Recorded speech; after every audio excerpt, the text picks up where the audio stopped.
The issue of poverty is as diverse as our nation itself. Although I can never compare the causes of poverty for African Americans, whites, and other ethnic groups compared to those of Asian Americans, I will talk about how Asian Americans need further attention, especially in these places called Chinatowns. We consider them as positive places where you can learn about Chinese culture and buy really good food and souvenirs at a cheap price. But when you look a little bit deeper and you get to know these people, especially the ones that live there, they're not all profiting from your tourism, and some of them are stuck in this cycle of poverty.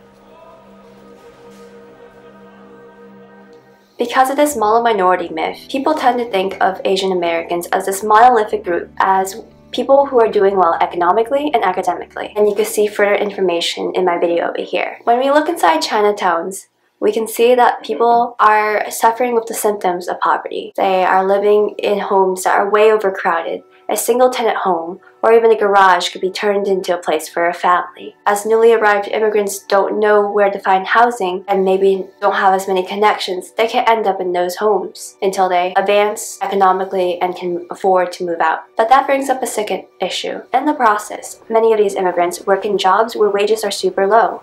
Sometimes they are paid underneath the table, which means that they don't have the legal documentation to say that they're earning money. They don't know the minimum wage or working hour restrictions, and they can't advocate for themselves because they feel a sense of loyalty to the people who gave them these jobs. As a result, they're volunteering themselves for a chance of exploitation, and that makes it oh so harder for them to leave the job. I really don't think they deserve it, yet it's something that we can overlook because we don't experience it in our own lives. I'd like to bring up another point where the poverty exacerbates the situation where people sometimes can't make money legally. In my hometown of San Jose, there's a great ethnic enclave of Vietnamese Americans. Vietnamese Americans predominantly own these places in my hometown. Nail salons, video stores, and coffee shops. My friend works in a coffee shop, so in these places, usually male, older patrons come there to play Chinese checkers and drink coffee and bond about their old times in Vietnam. Traditionally, women in these coffee shops dress up in ao dais or long outfits,